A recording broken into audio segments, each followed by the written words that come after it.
Good morning. Welcome to the Environment and Transportation Committee. I am Vice Chair Regina T. Boyce, filling in for our illustrious chair, Mark Corman. He will be here shortly. Welcome to the State of Housing briefing this morning. I do want to acknowledge our special guest, Madam Speaker Adrienne A. Jones, who will be sitting in and watching you all. Please be on your best behavior. We're going to have a couple of panels here. I just want to go through them quickly. After each panel, we will take about a couple of minutes of questions and then move to the next panel. The first panel we have is the Department of Housing and Community Development. A second panel we have is Maryland Association of Counties and Maryland Municipal League. The third panel we have is Renters United Maryland. And the fourth panel we have is Maryland Multi-Housing Association and the Apartment and Office Building Association of Metropolitan Washington. Welcome, everyone. And with that, we will start with the Department of Housing and Community Development. Mr. Secretary, good to see you. Great to see you as well. Good morning. Morning. Speaker Jones, Chair Boyce, members, good to be with you. First, let me just note for the record, to my right, I've got Chuck Cook, Chief Legislative Officer for the department, and to my left, Haley Lemieux, the Director of the Office of Policy Development, the brains and the brawn of the department, I think we could say. I'll stop there. You all know Chuck. Good morning. Good to be with you all, and thank you for the opportunity to speak to you today about the state of housing in Maryland as this session gets underway. Last year, we accomplished a lot together for the benefit of Marylanders and addressing the housing crisis that affects affordability for everyone and every family in our state.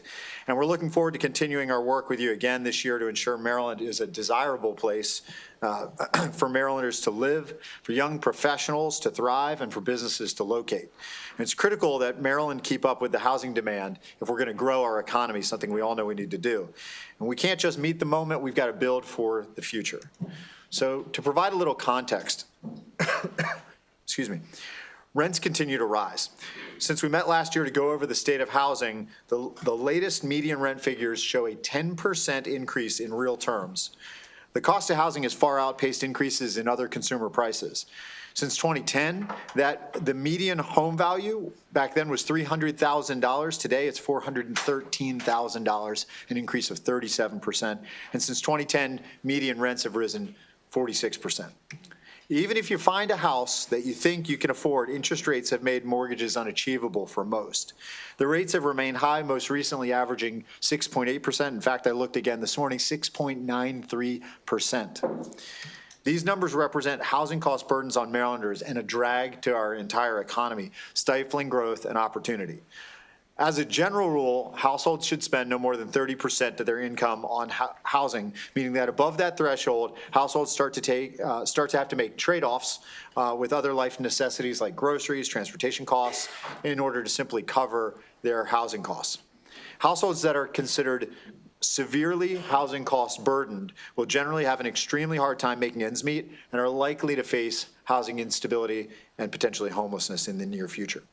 Because housing cost burdens reflect all other expenses as well as a household's income, this indicator is one of the most important data points for understanding the health of the housing market. More than half of Maryland renters today are considered housing cost burdened, spending more than 30% of their income on housing costs, and nearly a quarter of Maryland renters are severely cost burdened, paying more than 50% of their income toward housing. That, combined with the cost of food and healthcare and other essentials, pushes a higher cost of living for residents, which means they'll spend less on goods and services and reduce the state's economic activity. Maryland currently ranks 43rd among states for housing affordability and 9th highest in total cost of living. You can see placed in context what that looks like compared to our neighbors. This problem is only worsening. Polling from the Maryland Association of Realtors has shown that 44% of young renters are considering leaving Maryland, and the number one reason they cite is housing costs. These are our professional workforce. This is our professional workforce. It's teachers, it's healthcare workers, it's tech innovators, it's first responders, all essential to Maryland's future. As housing costs push them out, we risk losing talent and expertise that drives our economy and helps our communities thrive.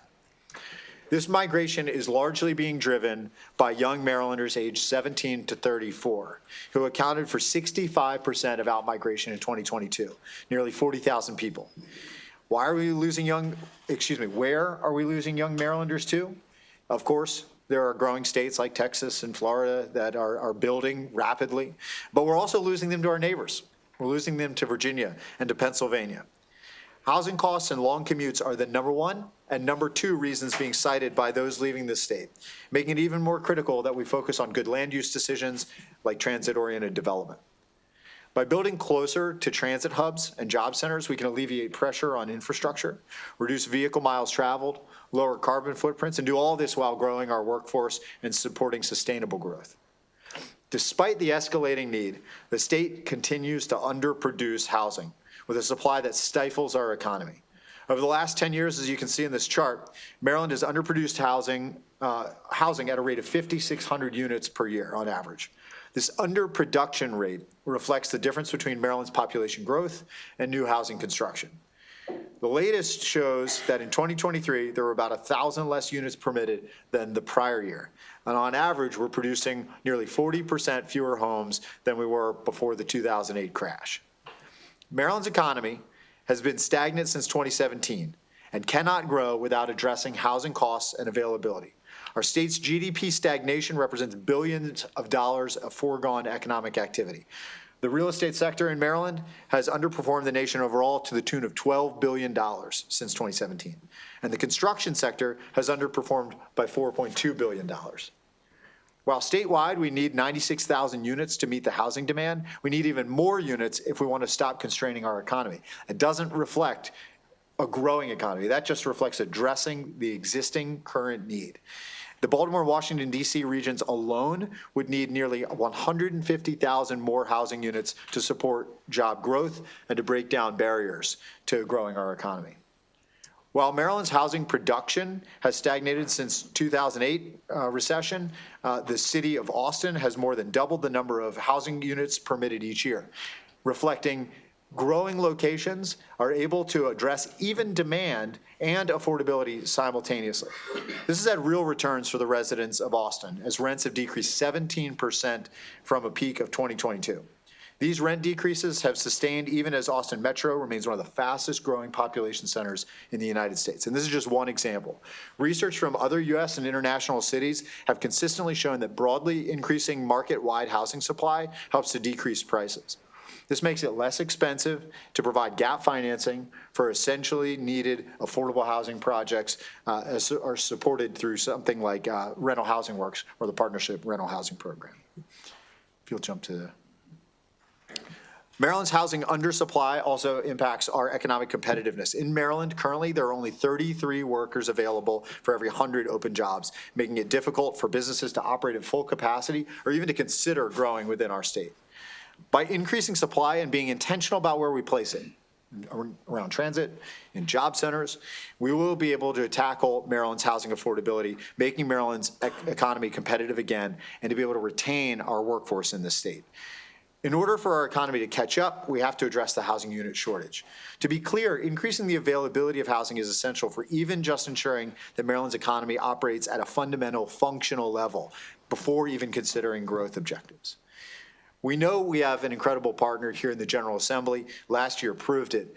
Working with you, the 3 bills that we adopted made up the most comprehensive housing package announced by a governor in decades, and to make ultimately Maryland a more affordable place for our families.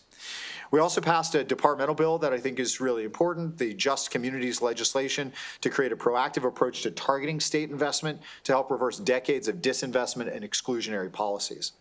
The housing, I want to give you a little bit of insight into the progress around each of these. The Housing Community Development Financing Act went into effect July 1. We have met as a board. The board exists, includes several members of the cabinet. We elected Comptroller Learman as the chair of the board, and we have filled all the seats on the board. We also hired Michael Picorni as CEO. Many of you may be familiar with him. He spent a lot of time working in finance in the Baltimore region. And we have also received our U.S. Treasury certification as a community development entity, a key prerequisite to pursuing new markets tax credits. We look forward to strategic planning with the board, as well as enhancing the new community advisory board, so bringing in members of each of your jurisdictions from around the state to advise us on our 2025 new markets tax credit application. The Renters' Rights and Stabilization Act, which goes into effect October 1, includes a number of key provisions limiting security deposits, increasing eviction filing fees. We provided the first in the nation statewide tenant opportunity to purchase. We have also launched an online portal. That online portal is to help educate both landlords and renters. We've hired 2 of the 3 employees of the Office of Tenant and Landlord Affairs. We are finalizing the hiring process for the 3rd. We're already in the interview stage for that 3rd position. We will adopt and launch the Tenants' Bill of Rights soon. It is under development and in review with the Attorney General. And we're targeting a 6-month data evaluation of the impact of key provisions that we look forward to sharing with this committee and with the House very soon. And the Housing Expansion Affordability Act, which I think garnered a lot of attention. This piece of legislation created pathways for more homes to be built than at any time in the past 10 years. We have been hard at work in the interim, starting to implement the pathways. We have recorded webinars. We've been working with local governments, with planners, with lawyers, with architects and engineers to try to understand the implications for this project or for this piece of legislation on development timelines. We've published a 19-page FAQ, which is on our website under the Turning the Key banner. And most recently, I do want to point out that the most recent announcement of low-income housing tax credit awards. 9 of the 13 projects that were awarded are eligible for additional density under this legislation, which I think ultimately gets to the point, which is that as we build in the right places, the right kind of housing that is desperately needed, these are the types of projects that are going to benefit from that. I mentioned, if you'll jump to the next slide, thank you. I mentioned the key departmental bill, the Just Communities Act that was passed. This legislation accompanies the department's decision to elevate, to create the Division of Just Communities, appoint an Assistant Secretary of Just Communities, Kat Guggenauer, who you heard from last year. They have also recently published a baseline report that is available on the website, and we are now engaged with the Eastern Shore Regional GIS Cooperative to conduct the mapping exercise to determine the designations based on where past harms have been done. So look, bottom line, we accomplished a lot in the 2024 session.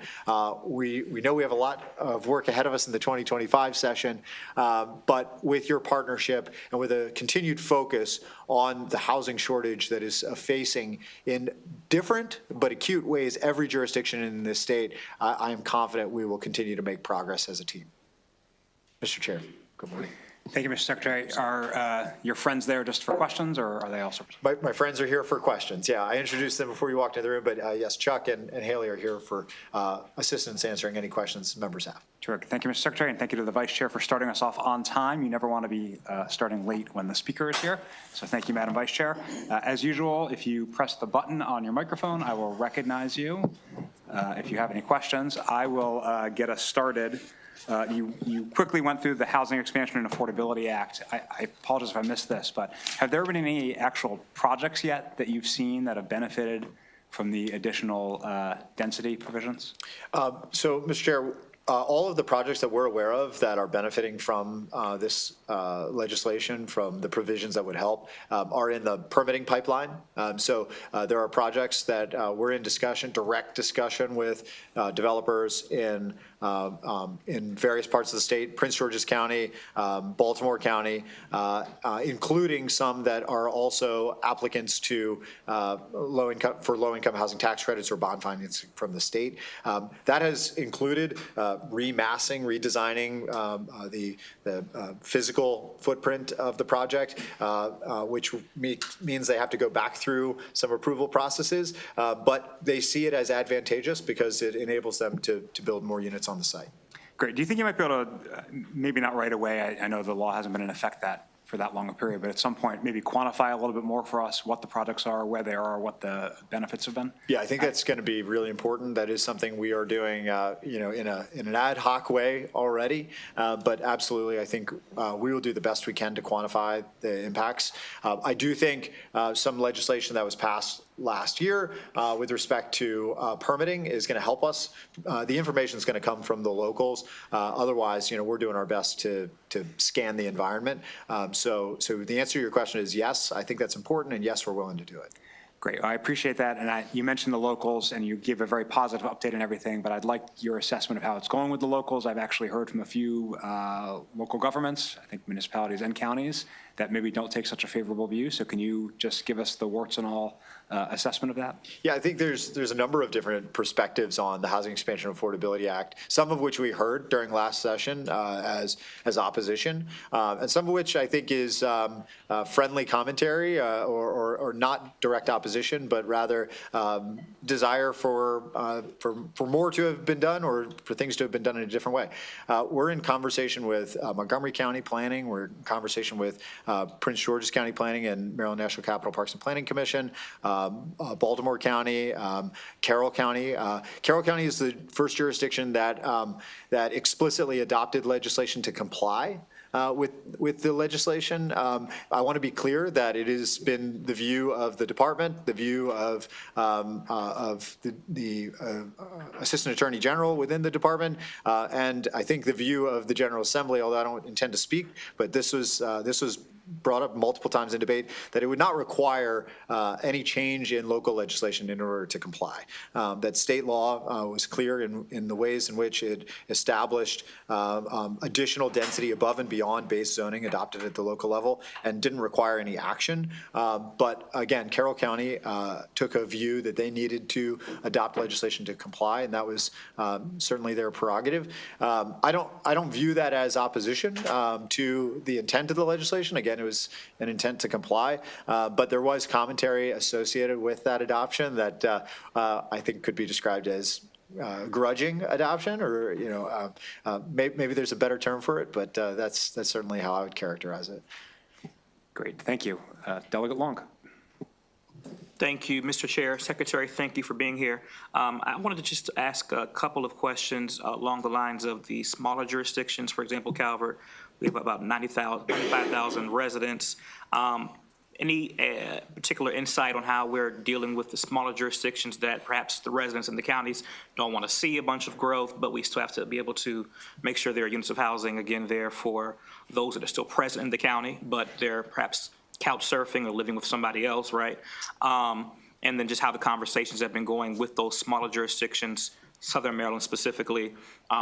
I know you mentioned Prince George's County, Montgomery, you're larger, you have the big six, but how that is going, especially with the legislation that we passed last year that the governor put forth to kind of help us along with the various permits and those nuances. Yeah.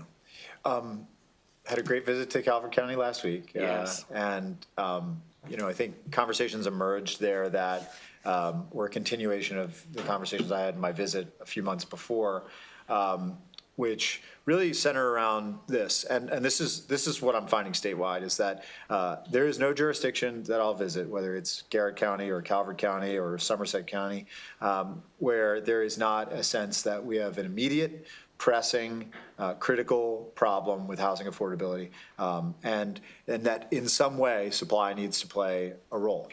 There's a lot of nuance, though, to how. And there are differing perspectives around the state to how.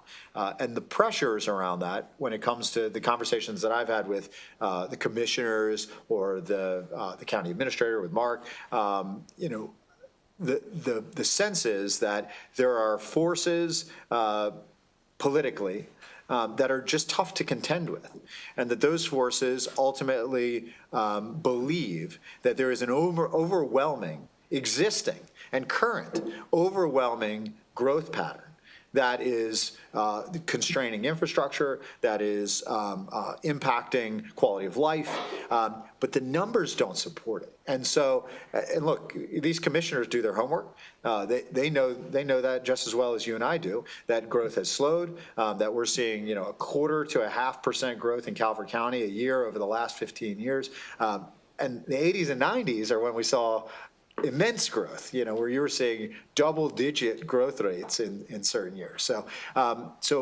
that just puts immense pressure on local elected officials and local appointed officials to have to confront the facts and political reality simultaneously. Those two things can feel like a rock and a hard place. And that's the sense that I'm getting at the local level. I don't think that what we did last year legislatively, collectively, I don't think what we did there is going to eliminate that battle, right? Particularly outside of jurisdictions that have significant transit opportunities or significant opportunities in proximity to transit. I will tell you, I think there is low-hanging fruit around nonprofit-owned property that we have begun to identify around the state. I was with Jonathan Rondeau from the ARC of Central Maryland, or ARC of the Chesapeake today, and one of the things that he mentioned is that they're finding nonprofit-owned properties or properties that they own where they're doing housing development, where they're going to benefit from HEAA. But I will say, just going back to the political realities, what we did, targeting development to particular areas, I don't think directly confronts the long-term problem of that rock and hard place. I think the rock and the hard place need to acknowledge that unpredictability, permitting processes, long timelines, those are the things that will stand in our way forever. Right. And the state has to play a role, because it's going to be politically unfeasible for local officials, whether it's in Calvert County or elsewhere, to say, we're going to stand up and confront this. Because it's going to be a politically existential question for them if they're put in that position. Thank you so much for that very detailed response. I appreciate your work. Thank you, Mr. Chair. Thank you. Delegate Stein. Thank you, Mr. Chair. Mr. Secretary, good to see you. Thanks for your presentation. Sorry, can we put Delegate Stein's mic on? There we go. Okay. Thank you for your presentation. Just to follow up about the 9 projects that have expressed interest in taking advantage of the benefits offered under the bill, could you say that whether among the different types of sort of program incentives or project types that are created under the bill, if there's one or more that seems to be of particular interest, maybe 3/4 of a mile from a rail transit site or state property, et cetera? Of those projects that I'm aware of, none fall into the state property category. So I'm not seeing an immediate reaction in those developments that we're aware of. They would all fall into the proximity to a fixed rail transit site or a nonprofit-owned property. So I mentioned the ARC example. So they've got a property, for example, in Talbot County right now where they're working on housing development that will likely have a density bonus associated with it because of HEAA. We've got a project in Prince George's County that is will be a 4% LIHTC applicant, so a state bond financed project that is a significant scale project, but is going to attempt to increase its density through the density bonus provided in HEAA. That is a transit proximate development. And so I think 2 out of the 3 are bearing relatively quick fruit. To the chair's question and point, that fruit is still years out. The permitting process takes a long time and still remains unpredictable and slow, no matter the jurisdiction we're talking about. So I think that's where we're seeing that fruit. What I was pointing out with the 9 of 13 is simply that the way we talked about the potential impact of the legislation was largely focused on market rate developments that would be required to integrate affordability. The 9 projects that we're talking about are affordable projects that are going to be able to integrate some market rate. So kind of the inverse of what we originally envisioned. But the upside of that is that, one, we're not segregating by income. We're creating more mixed income communities, and we're helping projects balance. We're helping projects, cross-level their costs and cross-subsidize from affordable to market rate and vice versa. Great, thank you. Delegate Ruth. Thank you, Mr. Chair. Thank you, Mr. Secretary. I appreciate the presentation and all your work on this. You spoke a lot about increasing housing supply and the importance of that, and that is certainly important. But how can we ensure, and you kind of touched on this just a minute ago in your answer to Delegate Stein also, but how can we ensure that as we're increasing supply, that it's not all like market rate, high-end housing, that some percentage of that or some part of that is affordable, because we can't just assume that if we build more housing, it's going to be affordable. Yeah. So Delegate, great question. And let's start, on the fundamentals. What we know and what housing economists and folks that work in this space, what they tell us is that every unit added to supply is going to have a positive impact on affordability. And so we want to grow supply. But we also know that the market isn't going to produce all levels of affordability. And in some cases, we're going to have to mandate that. And we do that. Jurisdictions do it through inclusionary zoning, by requiring it. We do it by subsidizing subsidizing affordable housing development. And the General Assembly did it by adopting the Housing Expansion Affordability Act, which has a requirement for, while you get additional density, you must build a certain number of 60% AMI targeted units as well. So I think the way that we get there is, as we move forward, we continue to raise up policies like that. And when we do things such as making permitting processes easier, and when we do things like saying we're targeting expanding the supply of housing units in the state, we give credit, maybe additional credit, for affordable housing developments. And we've got an approach to that. You'll see it in legislation that comes forward this session. But I think that's the way, is that we don't lose sight of either mandates, subsidy, or incentives, one of those tools to say we simultaneously need income-restricted units to be developed as well. Great, thank you. Delegate Lehman. Thank you, Mr. Chair, and thank you, Mr. Secretary. So first of all, thank you for the presentation. It was pretty eye-opening in terms of seeing that statistic on 17 to 34-year-olds leaving the state primarily because of the cost of housing. Delegate Ruth kind of asked my question, but I'm going to return to it. I'm respectfully a little bit dubious about the argument that just building more units will increase the number of affordable units. So with that said, can you tell us what specifically the Moore administration is doing to increase the supply of affordable housing? And then secondly, do you know how many affordable units right now are in the pipeline across the state of Maryland at the local level? Thank you. Yeah. So let me start off by saying, and thank you for calling attention to this issue of what exactly the impact of market rate housing development is on affordability. Because simply adding market rate housing units, for example, does not increase the number of affordable units and income-restricted units. It does, however, and there's little dispute around this issue, it does, however, increase affordability. It does bring down rents. The Austin example is a great example there, which is why we included it this morning. As we grow units, even in high-demand markets, even in a high-demand environment, it will ultimately reduce rents in a metro area, in a housing market. So although it doesn't produce naturally additional affordable or income-restricted units, it does achieve our affordability objectives writ large, broadly. But you're 100% right, that we have to simultaneously participate in the creation of affordable units. We just talked about, in response to Delegate Ruth, we talked about some of the ways that we can do that through policy requirements, incentives, et cetera. But I want to get to your subsidy question because this is key. And I also want to say, I wish I had an answer for you on how many are in the pipeline right now. I don't know the answer to that, although we can work with our local governments to try to get an answer to that question.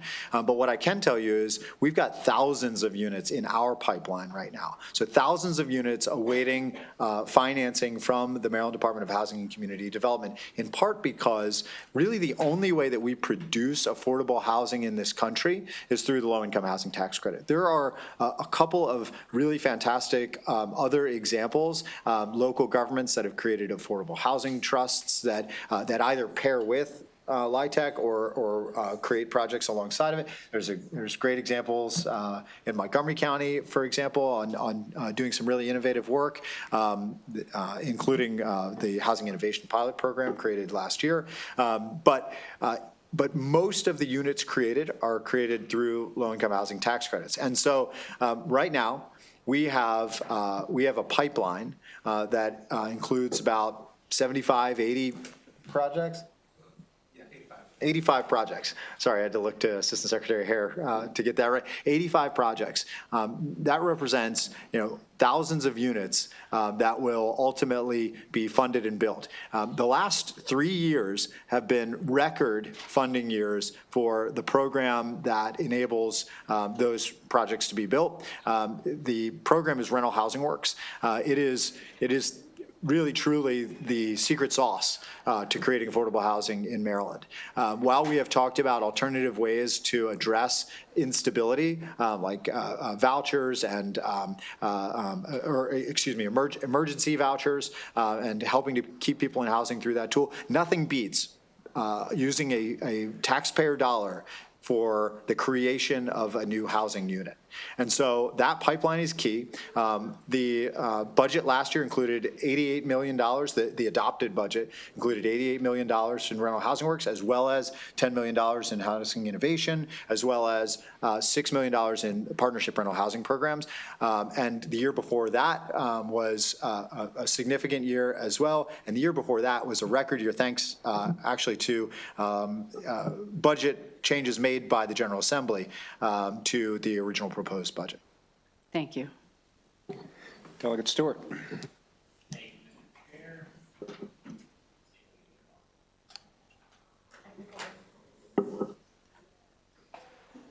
Is it on? Oh, okay, got it. I got to get used to these newfangled systems. Thank you all for being here. Great presentation, great team, et cetera. It's actually a perfect segue. I was going to ask about the Housing Innovation Fund. You sort of beat me to the punch a little bit, but if y'all could just give us a little bit of a status update of where that is in kind of its formation, and since the speaker is here, maybe a few of the reasons of why you think it's the best legislation of the 21st century. Well, I think the architect of the legislation is the reason why it's the best. Yeah. Look, this is, I don't want to speak for you, so just correct me, but I think what I would say is that it offers us an opportunity to acknowledge that there is innovation happening at the local government level.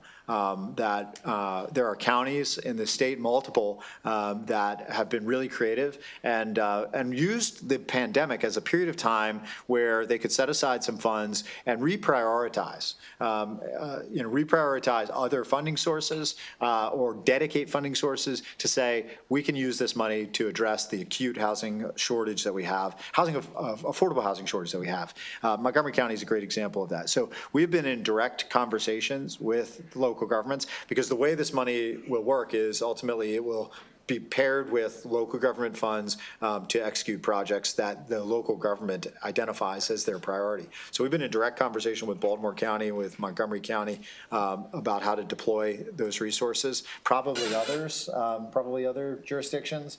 But yeah, we've been in direct conversation and want to make sure that we are successful in deploying it. The way it was designed is that if we're not successful, it would go back to the Rental Housing Works pool. I don't foresee that as happening. It's going to be we're going to be able to have some successes. I don't know specifically which projects will be front of line, but I know HOC has a couple of great ideas that are out there that are likely to be maybe the first to execute. Great, thank you very much. You bet. Delegate Holmes. Thank you, Mr. Chair, and thank you all so much for being here today. As I'm sure you all can recognize, this particular topic is very important to me. One of the things that I wanted to ask is, we're particularly talking about numbers, housing numbers, housing starts, what types of houses are being built.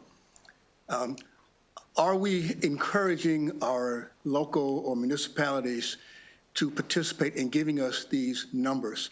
I know we had some legislation in last year from the fine gentleman to my right who put some things in to try to get some numbers put together from the municipalities, et cetera. I want to know how many permits, what types of housing, because if we don't have numbers, I don't think the process works. Like I tell everyone in the subcommittee all the time, A squared plus B squared equals C squared.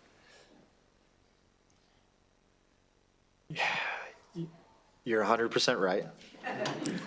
A squared plus B squared does equal C squared. Yeah, Mr. Chair, we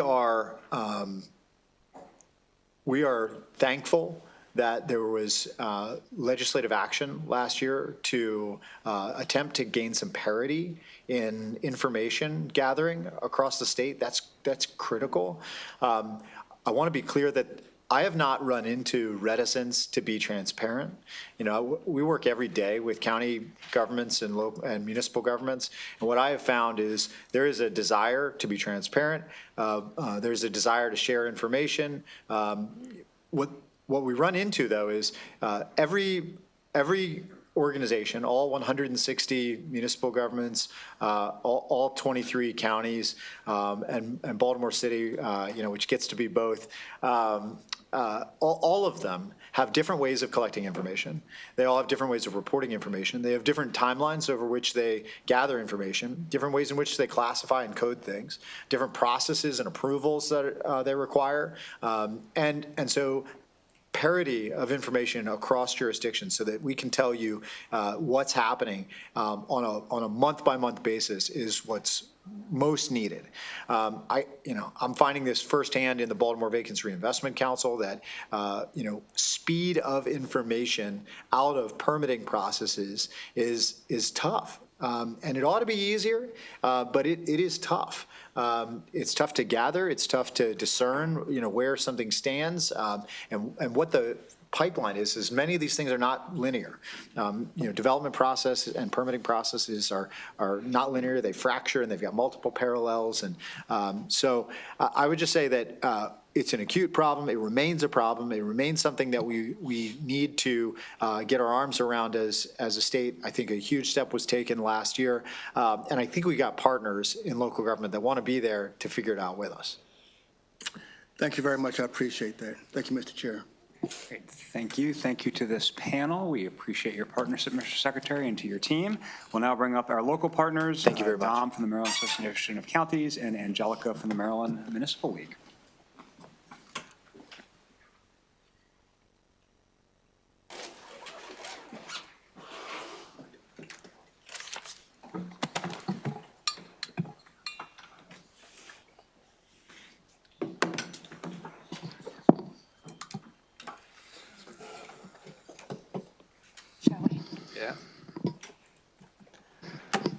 Good morning, Mr. Chair, Madam Vice Chair, Madam Speaker.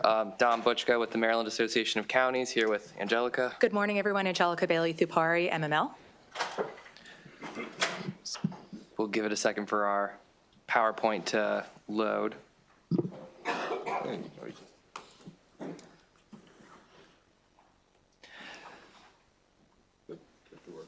Thank you. And then you'll switch the slides. I can move over. So please forgive us if a lot of this information is a repeat from the 2 previous years we've done. We wanted to give you an overview first and then talk about the implementation of the governor's housing legislation. So next slide, please. Back one. All right, so where do local governments fit into all of this? So counties and municipalities, we are the closest level of government to our mutual constituents. We have a lot of authority over how we shape the look, smell, and feel of the communities that we call home. And so that's really where in the land use kind of realm where we become involved in this. Next slide. So for housing policy in general, counties and municipalities primarily have three objectives. First and foremost, we want to keep people in their homes. We do not want people to be removed from our communities. Second, we want to encourage the development of new affordable housing stock. We want to have our communities grow. We want to make sure people can afford to live there. That helps our tax base, that helps our quality of life, that helps the people that we serve. And then finally, we want to preserve existing affordable housing. That's really important because, again, we want to keep our communities affordable. That's important for a healthy economy. That's important for our bottom line. And again, that's important for everybody that we serve. Do you want to add anything to that? No, I think that's exactly right. So major challenges in housing, we have three particular buckets. First, let's talk about what's fixable, what's really easy. So more tools for local jurisdictions to go out and attack this. So first, we've talked several years now about land banking statutes and how we can revise those to make land banking really an effective tool. Additionally, further incentives for the development, the creation and preservation of affordable housing. Most of those are going to be primarily financial because the way the market dynamics in Maryland works, sometimes the numbers don't work out necessarily. Also, direct assistance to people seeking affordable housing, rental assistance, home repairs, transitional housing, et cetera.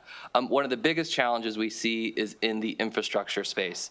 There's a lot of conversation about, we need to build, we need to preserve, but we also need to make sure that when someone calls 911, the ambulance, the fire truck can get there. We want to make sure that when we're building new units that our wastewater infrastructure can handle the waste that we now have to process so that we're keeping our environment clean. We have to make sure that classroom sizes don't explode so that our children are still getting quality education in their communities. I will say on the education front in particularly, if there's one thing that our members hear constantly from your mutual constituents, it's concerns about classroom size. And so how do we do that?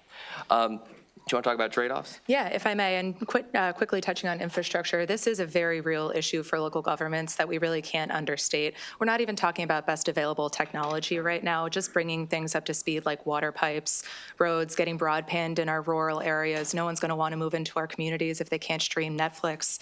So, it doesn't help us attract new growth, and costly infrastructure needs are directly related to increased housing costs. Yeah. If I could actually touch on one thing for infrastructure too. So just a couple of examples. What do we talk about with infrastructure? What does this mean? In Queen Anne's County, they are at their maximum limit for water sanitation facilities. Right now, their water sanitation facilities cannot take any more growth based on state policies. So they're either going to have to expand their current water infrastructure, which is going to be millions of dollars, or they can't grow. Additionally, Calvert County, 3 out of the 7 town centers have sewer infrastructure. That means 4 town centers don't have sewer infrastructure. In Wicomico County, this is in the county, not in the municipalities, there is no sewer infrastructure. The county is working right now to expand that and to expand the municipal infrastructure out into the unincorporated areas. But in Wicomico County, you're mostly on septics, which again is going to limit development. So just 3 examples that are really important, that are really kind of holding back development. And we see those on the municipal level as well. And we have to give credit where credit's due. DHCD was fantastic last year in working on the ATFO piece of one of the governor's legislative bills. But it is a huge concern that we see arising year after year. And flexibility is one of the most important tools for local governments in navigating these. A one-size-fits-all does not work for us. We are too diverse. You hear MML and MAGO at this table every year saying this. It remains true. Our members have different financial resources, different relationships with local developers, different infrastructure needs and concerns, different relationships with their local housing authorities, statewide mandates. It's challenging for us, not because there's a lack of desire, but because of the pragmatism of it. So going to trade-offs now, that second bucket, there's a lot of conversations that needs to happen about what are we going to prioritize in Maryland. One of the things I love about Maryland, we are a very small state, but we have massive ambitions, and that is something that we should celebrate. That being said, not only in housing, but we're seeing it in energy and a number of other policy areas, we're now seeing our ambitions and our priorities start to compete with each other. And that's a conversation, a holistic conversation we have to have and start to talk about priorities, whether that's through building codes, fire suppressions, sometimes adequate public facilities, sometimes building energy performance standards. I know MDE has a bill and that's going to be a conversation, but we are now at a point where we are seeing our ambitions start to compete with each other instead of using one ambition to propel the other. Do you want to add to that? I think that's a fantastic point. And the National League of Cities actually did a study last year. All 50 states reported, 301 municipalities reported that collaboration between all stakeholders at every level is going to be crucial to solving this crisis. So, and then moving on to the final bucket, realities with no easy solution. And we have a number of them listed there, but I want to point out a few. So first, adding to the cost of building out infrastructure, whether that is through legislation that this body passes or a local jurisdiction passes, or whether that's through natural market forces that we see due to labor and higher costs, adding to the cost of infrastructure is going to be a big deal in how much housing we can produce affordably. Additionally, interest rates. Between 2009 and 2022, we lived in a golden era where interest rates were near zero. Unfortunately, that era has long ended. The difference right now, so let's take a $500,000 home, and this is all approximate figures, so please don't check my math too hard on this one. But for a $500,000 home, the difference between a 3% interest rate and a 7% interest rate is around $1,100 per month. $1,100. In some places, that's more than your rent. So interest rates have a massive impact on affordability, and that's controlled at the federal level. So even though we're having conversations about infrastructure, conversations about building supplies, the infrastructure reality needs to be addressed. And then finally, there's a lot of outside state forces, private equity and short-term rentals, absorbing housing stock, not really focusing on making sure our residents have affordable housing, but extracting profits from our housing supply. And one of the other things that we need to think about here is the rhetoric, too. The longer these conversations about the housing crisis go on, they are very valuable. There's a lot of different stakeholders with a lot of different opinions. Something that hasn't been emphasized as much, and Delegate Holmes, I actually do have some of the numbers from the Department of Planning. Maryland issued more new building permits in 2022 than any of the prior 3 years, and that's in fact since 2006. We issued 19,346 building permits in 2022. I don't have the data on 2024 yet, but permit numbers have trended increasing since 2011 specifically. And municipalities hold 25% of the state population, only 4% of the landmass. A lot of those numbers are coming from municipalities, the rest from unincorporated areas. They are quite impressive. So the one thing I want to emphasize too is we are 24 different counties. We are 167? 160. 160 municipalities, I should know that, 160 municipalities. The important thing to underline is there really is no one size fits all, but there's no one singular problem. Each individual county, each individual municipality, what's holding back potential housing production is different in each jurisdiction, and so there's no one size fits all solution to kind of fill all of that in. I think that was really well phrased, if I can step in, Dom. There's no one size fits all problem or solution. And that's one of the other aspects of the rhetoric is, yes, we have the building permits, yes, we're putting them out. Developers aren't utilizing them, but we're not attempting to pass the buck onto the development community either. We recognize supply chain issues, labor shortages, financing challenges. These are all obstacles. Dom pointed to the federal interest rates earlier. These are complex things. Yeah. I'll move to the next slide. Go for it. All right, so the implementation of the Housing Expansion and Affordability Act, that was kind of the big thing that we were asked to come and talk about. The one thing I will say very early on, it's early to talk about what the implementation of this looks like. Different parts of the bill became effective throughout 2024. The final parts became effective 2 weeks ago on January 1st. We polled both of our members. The biggest thing is that it's just still early. Developers are still learning about this. Counties are still getting the word out. It's still working its way kind kind of through the development process. So there's no way to really articulate right now whether it's been a success, what the impacts we're going to see. In a year and potentially 2 years when this has been in the system, when more people are familiar with the ideas in it, definitely we'll see that, start to flow and be able to give more of an analysis. 2 more points though. So there is still concerns about the unreasonable standards. We addressed that in our testimony. Our fear that we're hearing from our members is that the unreasonable standard created in the legislation will create more litigation, potentially holding up housing supply. We have not seen that unreasonable standard tested yet. That being said, we did want to highlight that because that was a concern. And then finally, I just wanted to highlight, again, we are still in the process of implementing this. This was a historic piece of legislation. It's still very early days. And so we are hearing from our members concerns. This is clearly going to be a second session of housing. There's going to be a lot of pieces of legislation that this body is going to consider. I would caution this body where we're already implementing this massive bill. If we're going to make more changes, that's going to create more confusion and potentially hold up production even more. So just be judicious in that consideration. MACO and MML love to coordinate with you. We are here to be a resource. But again, we're in a transitional period. We want to work with you. I just want to underline what we're hearing from our folks. Yeah, exactly. And DHCD, again, was and has been a fantastic partner. Great, thank you both. Are there any questions for this panel? Delegate Lehman. Mr. Chairman, and thank you to MACO, and thank you for your presentation. So as a former county council member in the second largest jurisdiction in the state of Maryland, in my experience, developers have outsized influence on housing policy, for better or for worse, including affordability requirements. So my question to MACO is, how do you feel about the need for more balance between affordability mandates and affordability incentives? It seems to me that incentives alone are not going to get us where we need to be. Thank you. So that's a complicated question, and it's a complicated issue. Each jurisdiction is like its own individual market. So you have the DC market. Montgomery is very different from Prince George's. I think it's a jurisdictional by jurisdictional conversation to have. I would advise against one size fits all, because what works necessarily in Prince George's might not work in Baltimore County, might not work in Queen Anne's, might not work in Garrett. And all of those jurisdictions have very real but very different affordable housing issues. But, okay, if I might, Mr. Chairman, quick follow-up. What about allowing, for example, if it's an affordability mandate statewide for a range from, because I think that exists now when you look at, say, Howard County, where the set-aside might be 6 or 8%, or I know that's the case in the city of Laurel. In my district, there's like a 6% workforce housing set-aside, all the way up to, say, a county like Montgomery, which I believe has a 20% set-aside. That's enough flexibility, is it not?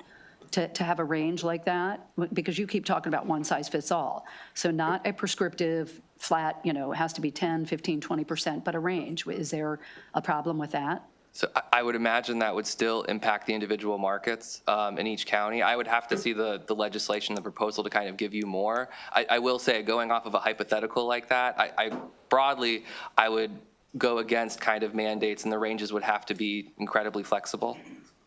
Okay, thank you. Delegate Holmes. Thank you, Mr. Chair, and thank you both for being here. I kind of chuckle at the interest rate issue nowadays that people are complaining about, only because we all know they fluctuate. When I got discharged from the military, I got a really good deal at 13.5% interest rate. Stand by. But my question is, I do understand that the need for flexibility within the jurisdictions. But I want to kind of get back to where I had the question with the Secretary. I would like to get numbers, and I recognize that there's, the parity of information might be a little bit difficult from all the different jurisdictions, and I understand that.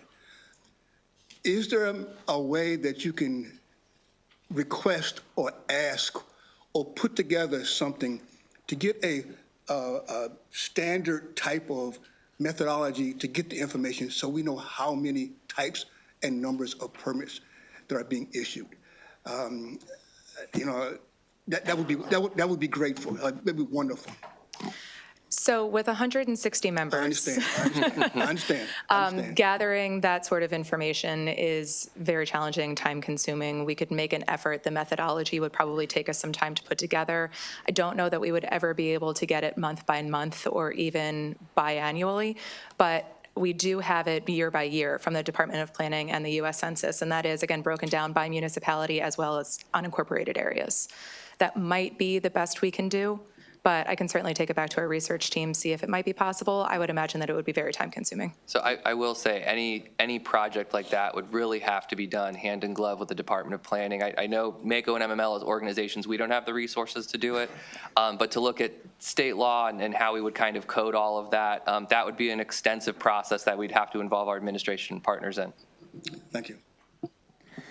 Delegate Long. Thank you, Mr. Chair. Thank you, friends. Happy session. Thank you for being here today. So I've heard you mention a lot that there is no one-size-fit-all solution. So if that is the case, and I've heard that a few times, what can we do to help counties and municipalities increase production? Infrastructure, infrastructure, infrastructure. Anything we can do to drive down the cost of infrastructure, to help share that cost, making sure that we have the wastewater treatment facilities, the ambulances, everything. That is the biggest thing. Classroom size is probably the single biggest thing that our residents tell us about in the housing conversation. They want to make sure that their kids are getting a quality education and that those schools are not packed. Mr. Chair, if I may, just really briefly. So one thing I think I've also heard too is that increased production places stressors on the current existing infrastructure, but I guess my question, and to counter that, would be if people are pretty much already there present in the jurisdiction, these are not new people that are coming in some cases in certain counties and municipalities, how is that placing additional stressor on the already present infrastructure, for example, the schools? Because most folks are in the county already, they're just unhoused, so they're already in the school system, so how is that placing an additional stressor? People have kids in the school system, the kids grow up, they move out of the school system, another family moves in, maybe they have more kids. There is turnover, and when you're building strong communities, people want to move in and be a part of them. Okay, thank you. Thank you, Mr. Chair. Great. Delegate Lewis. Thanks, Mr. Chair. Thanks so much for your presentation. I'm curious about your emphasis on infrastructure, Mr. Bochco. And I hear you. I'm a big fan of infrastructure. But I'm also learning more about the state's emerging approach to what we used to call smart growth and what we're now calling sustainable growth. And housing production, we want more housing. We want to welcome and retain new residents in Maryland. And that drive is in tension with our mission to grow in a smart or sustainable way. So what's your perspective on infrastructure investment and sustainable development? Because does it make sense to continue building like municipal infrastructure in places where development might not be seen or might not be sort of demonstrably sustainable? I hope you get my question. I believe, if not, I'll keep talking. So think of it this way. Let me help you out. Let me help myself. So let's say there's a beautiful rural area, gorgeous views of the bay, and great little school, and a vibrant Main Street. And in that area, everyone's on septic, or the majority of folks may be on septic. Does it make sense to do a huge investment in municipal infrastructure, sewer, wastewater, in a remote area like that, when there may be, not so far away, already more densely populated locations that wouldn't be such a lift? It wouldn't be starting from scratch to build some more sewer lines. Does that help? yeah, Where are you on sustainable development? I guess that's the bottom line. Thank you. Delegate, that's if I'm understanding correctly, and please feel free to correct me if I'm not. Part of the goal of increasing housing supply is to have safe and accessible housing for everyone, including people who are already in homes that may not be in the best conditions. As I said before, Maryland's municipalities have 25% of the state population and only 4% of the land mass. Everybody already needs upgraded infrastructure.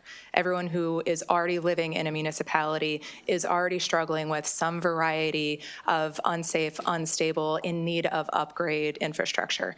To the small Eastern Shore town that's on well and septic, maybe it's not a matter of getting them off well and septic, maybe it's a matter of getting them to a BAT system or something along those lines. And that can contribute towards sustainable and smart growth and climate protection and efficacy in that manner. But that's the municipal perspective. The counties may have a different viewpoint. From a county perspective, I mean, one of the unfortunate rules of governing is you have to walk and chew gum. You have to put resources in those large urban areas that maybe can't sustain it, and you might get more bang for your buck. That being said, you also have constituents in less populated areas, and it's our job to make sure that one doesn't necessarily outweigh the other, but we do have to make smarter decisions. As Angelica was saying, everyone, whether you're in the urban area or the rural area, is hurting for infrastructure right now. We need to have more investment in it. Do we have to retool necessarily how we look at those investments and how we prioritize them? I think the overwhelming answer for everybody is yes. But should we necessarily cut off investment in those rural areas just because we might, see another benefit in another area? Not necessarily. They're all constituents that we have to serve. Thank you. Thank you, Mr. Chair. Delegate Allen. Thank you, Mr. Chair. Always good to see both of you. Just going back to the infrastructure, but especially the school parks. I know that's always a concern. I know especially in my county that's a concern. But when it comes to building, new schools or new infrastructure, the funds for those typically come from, among other things like impact fees. Is that correct? Is that the main way those things are funded? So the funds for schools come from a number of different sources. I can get you more information on that. My colleague is more of the expert on that. Impact fees are a part of it. The one thing I can say, just because you brought up impact fees, what we're finding is impact fees do not come anywhere near close to covering the necessary infrastructure that they're charged for. Right. And so that's not sufficient to make the investments that we need. Right. But if a county were, say, collecting $0 in impact fees, that would be a problem as well, right? Got it. Thank you. Yeah. Great, thank you. I do not see any additional questions for this panel, so thank you both. We will now turn, we have a tenants' rights panel, Zafar Shah from the Maryland Legal Aid, David Wheaton from NAACP, and Jose Coronado Flores from CASA.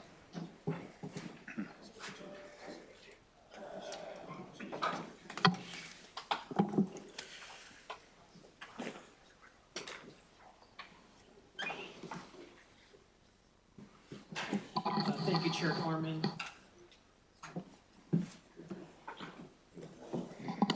Can we activate his mic? Okay, Go ahead. There we go. I got it. Here.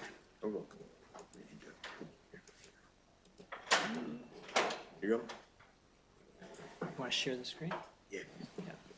Austin, I don't think it's actually displaying. There we go.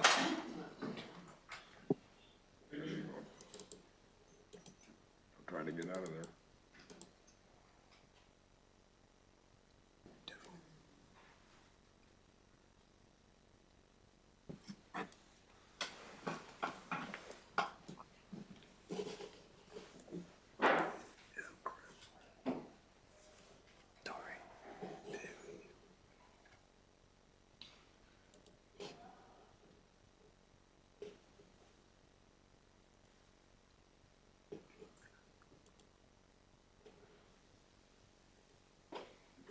There you go. There we go. All right, thank you. Is that you? That's us. Okay. Yeah, thank you very much, Chair Corman, Vice Chair Boyce, members of the committee. My name is Zafar Shah, Advocacy Director for the Human Right to Housing at Maryland Legal Aid. These are my colleagues, David Wheaton and Jose Coronado Flores from Renters United Maryland, NAACP and CASA respectively. We appreciate the invitation to speak on the tenant's perspective of the state of housing. And if I can just quickly kind of give our point of view in a snapshot. So I was watching the big game, Ravens game on Sunday. We are on the football field and marching down towards housing affordability and justice in Maryland. But I think the point is in our presentation that you can't have your eyes on the long play the entire time. And the long play is a smart play. It's for development and construction of housing, just as Secretary Day raised. You've got to keep your eye on the front line pressuring you, or you'll be sacked. And that pressure, we're going to talk about those pressure points on renters in our presentation. So, and of course, inflation, the flagging real wages of Maryland renters in the face of rising costs has been top of mind in Maryland over 2024. Secretary Day brought your attention to the incredible force of housing cost burden in Maryland. I just want to make a few additional points about where that breaks down. So he did tell you that over 46% of Maryland renter households are cost burdened. When we look at, for instance, Maryland legal aid clients who are the poorest in the state, at the extremely low income level in Maryland data, 30% AMI or less, we see 86% of these households are cost burdened, and 3 in 4 of those households are severely cost burdened. Cost burden does affect populations disparately, and national data shows us that Black, Hispanic, and multiracial households are disproportionately affected by cost burden. For renters at the lowest income level, they have a median of just $310 per month in residual income to cover all housing needs. I want to talk about rent hikes. So rent inflation is very real. It's been persistent. The Secretary touched on that, but it's not just something to shrug and say it's a natural occurring phenomenon coming out of the pandemic. There are real things happening in the marketplace that the legislature should look at. And one of those things is the DOJ's complaint filed in August, expanded this month in January, against 6 landlords and the company RealPage. A Washington Post analysis of that litigation found that in the DC surrounding area, and it's on this map, includes Baltimore too, 24% of multifamily units are controlled by these companies that are in the litigation. This is price-fixing litigation where landlords are alleged to have used RealPage's price-setting software across the marketplace to coordinate increased rent. So there's a lot of pressure on Maryland tenants. Like I said, 54% of renters felt pressured to move in 2024, according to the Census Household Pulse Survey. FYI, the Pulse Survey has been great data, but it is ending as of September 2024. But that data shows that the number one cited reason for pressure to move in the last 6 months was rent increase, followed by landlords failing to make repairs. Other cited reasons were threats of eviction and unsafe neighborhoods. The census survey also showed that 33% of renters reported that they felt somewhat likely or very likely to have to leave their home because of an eviction in the next 2 months. That's a higher percentage for Black renters at 43% and for Hispanic renters at 35%. But on the flip side of pressure to move is the desire to stay put. Tenants want to stay rooted in their communities.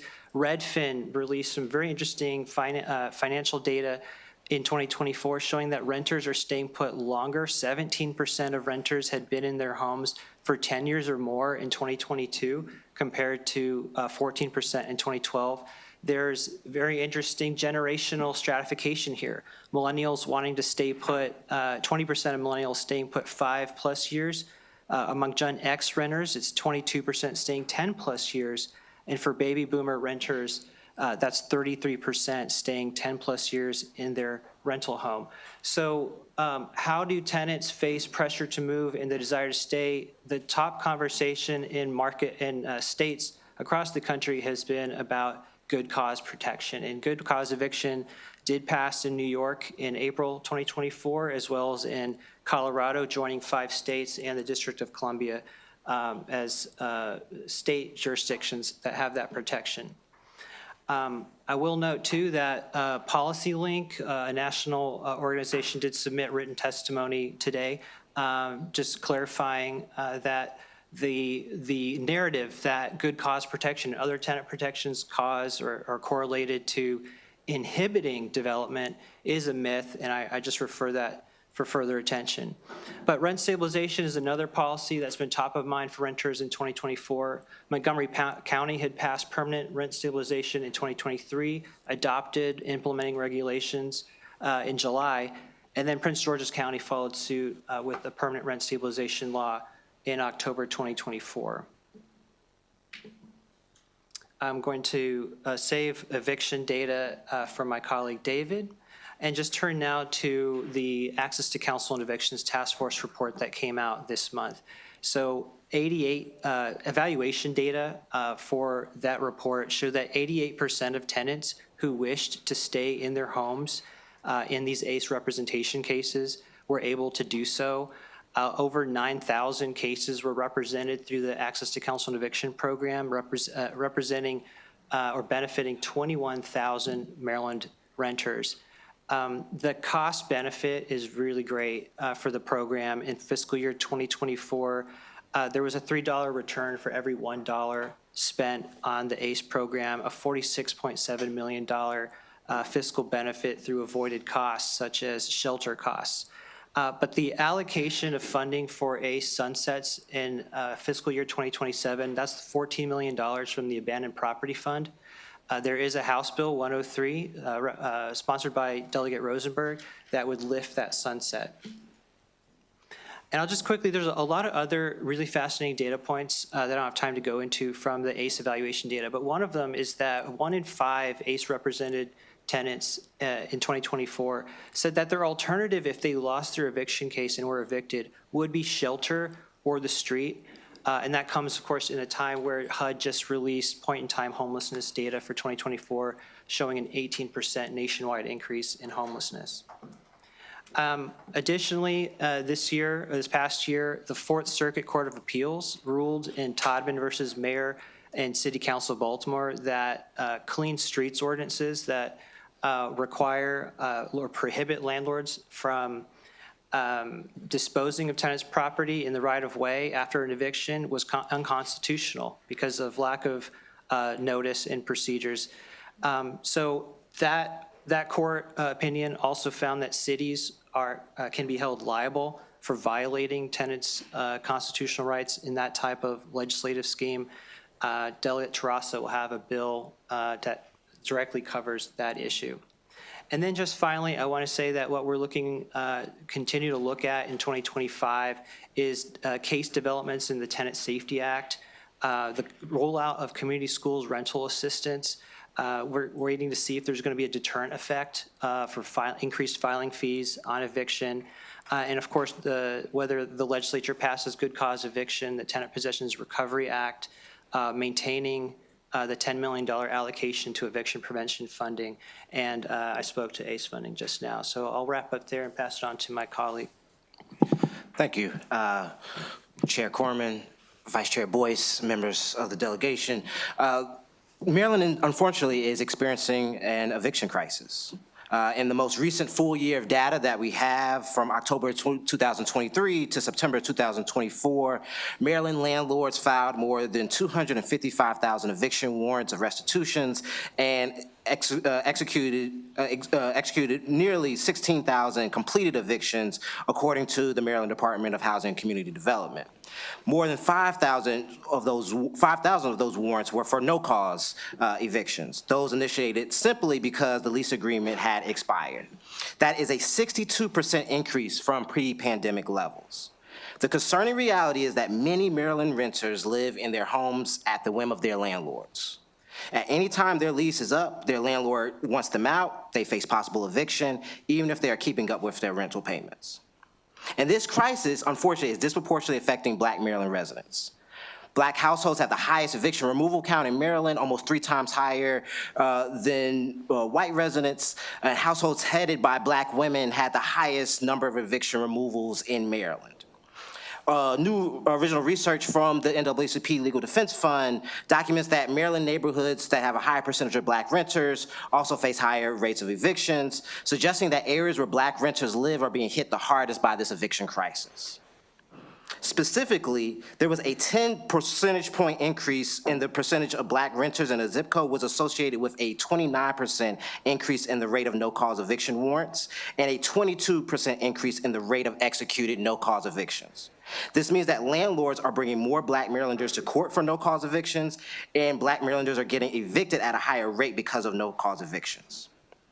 Every eviction can be destabilizing and devastating for families and broader communities. Evictions not only mean losing one's home, but also lead to harmful downstream consequences like loss of employment, reduced earnings, access to credit, adverse health outcomes, disruption in children's education, and potential loss in child custody.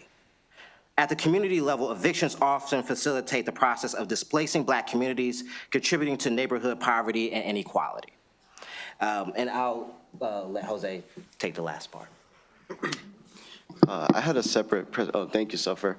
Good afternoon, Chair Corman, Vice Chair Boyce, and members of the committee. My name is Jose Coronado Flores. I work as a policy analyst for the organization CASA.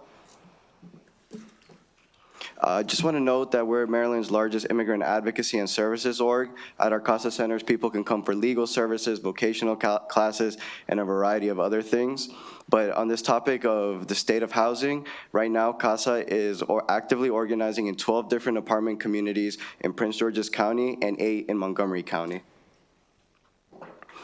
So I actually want to start in a positive light. I want to give you all an update on the Tenant Safety Act, which this committee and the Real Property Subcommittee really worked on last year, and we're extraordinarily grateful. Just a couple details about the bill, just for a reminder. It allows tenants to come together for certain rent escrow cases when multiple people are in the same building, in the same vicinity, are experiencing the same conditions. It also changes the, the playing field for tenants who would now have access to their attorney fees and potential negotiation of old rent that was paid when the conditions were not remediated. And just some basics on rent escrow proceedings. So landlords are always notified. So if a judge accepts a tenant to enter rent escrow proceedings, all of these things have to be met. So the positive thing I want to share with all of you is that last year, CASA member Pedro Hernandez from an apartment community in Riverdale came and testified in support of the Tenant Safety Act. He shared how he has been an ongoing, him as a member of his tenant association, saw how difficult and how complicated rent escrow for so many individuals in the same apartment community can be. The Tenant Safety Act took effect on October 1st, and by November 1st this year, a couple months ago, CASA legal team was able to get the first group of tenants have their rent escrow cases consolidated. And these are active legal proceedings now. So what this bill did is already in use, and I just want to once again extend gratitude to this committee that let this bill worked on it significantly and passed it, and we're really hoping that we can get widespread changes in this apartment community in Riverdale. So I collaborated with my organizing team and got some notes from the field is how I'm titling it, just giving you a couple of case studies and things that are actively happening. So right now there's an apartment complex in Heather Hills. You can go, just this apartment community has had conditions issues for a very long time. CASA has been organizing there since 2023. And the conditions were so horrendous, and inaction on remediation was so persistent that the Attorney General got involved, and he even made a statement over the past summer. And some of the conditions that they were facing there were massive infestations and just deteriorating infrastructure, as well as issues with heating specifically, but also, cooling, but also heating during the winter months. And for your reference, I hyperlinked an article here if you want to read more about that specific article. But what I really want to focus on is Parkside Landing, which is an apartment community in Rockville. In November 2024, a couple months ago, Casa Legal was notified that a lot of members were experiencing really horrendous conditions there. So Casa got 29 tenants into rent escrow, and hopefully the remediations of the conditions are occurring right now, but many tenants right now are paying their rent to the courts. Actually, Suffer, can you go back? But what I really want to note about this case is that every single tenant that Casa Legal represents received either a lease non-renewal or a flat-out eviction. Every single one. Of course, we're going to battle these, and we want these individuals to stay, and we know why. But it's really going to lead to one of the and I just included some pictures of some of the conditions, but the next slide, thanks, Suffer. What I was trying to convey is that right now, there are thousands of units still in horrendous condition all around Maryland. But I also want to note that Tenant Safety Act is a practical piece of legislation and it's already being used. When tenants know that they can do things together and they're not alone, it really does motivate people to demand better things and to stand together as a collective. I also wanted to note that a lot of the issues, the conditions issues we see around the state are heating, cooling, and weatherization related issues. And I want to just note this because the building energy performance regulations will help remediate this. When property owners are working on putting in new HVAC systems and different types of heaters, as well as doing weatherization updates, it will positively impact the housing conditions, especially in the worst areas. So I note this because we stand by BEPS, and we also see that there could be a need to really help landlords for these big properties that are in bad disrepair, to make it easier for them to implement BEPS and comply. And the last thing, tenant advocacy is sadly related to lease non-renewals and evictions. So we're going to continue to advocate for good cause legislation to try to address that final piece, that lease non-renewal for people who are just raising their voices to improve conditions in their apartment community. Thank you. Great, thank you all. And I just want to emphasize for this committee that this panel, as well as the administration panel, are really focused on a lot of the work that we have done, individuals in this committee, as a House, as a full General Assembly. So I think that's great to hear about the success of things like the Tenant Safety Act, access to counsel, the housing voucher program, as well as the housing supply programs we heard about from the administration's panel. So I hope folks who have worked on those, take pride in the results that are emerging. I do not see any questions for this panel. Delegate Lehman. And I'm not sure whether this was addressed previously by Secretary Day. If he did address it, I missed it. Did the higher rate for filing and for an eviction by a landlord, did that take effect last October, or is it this coming October? Does someone know? October 1st, 2024. Of 2024? Mm-hmm. So is it too soon to detect whether that's making impact? Did you address that? I missed it. It's too soon simply because the judiciary hasn't released filing data since August. Okay, Yeah. and quick follow-up, Mr. Chair, when would you, how soon would you expect to see, hopefully, that is making the difference that we wanted to see, the administration and the General Assembly want to see? It's really hard to say. It is, just to recap, I mean, it's for instance, in a county like yours, it was a $20 fee to file a fair to pay rent case, and now it's $50. We just don't know. Maybe for the next panel, it's a question of whether that really is a deterrent. But I think it'll take at least 6 months of case filing data to really see any trends that are comparable to the past few years where we have solid data on filing. Great, thank you. Thank you, Mr. Chair. Great, and spoiler alert, Delegate Lehman, it is on one of the slides for the next panel, some discussion of this, so. Okay. Reason to stay in your seat. Any further questions for this panel? Okay, thank you all for being here. I know we'll be spending a lot of time together over the next 85 days. Let's now call up the Maryland Multi-Housing Association, represented by Aaron Greenfield, and AOBA, represented by Brian Andrew. Speaking of people we'll spend a lot of time with over the next 85 days.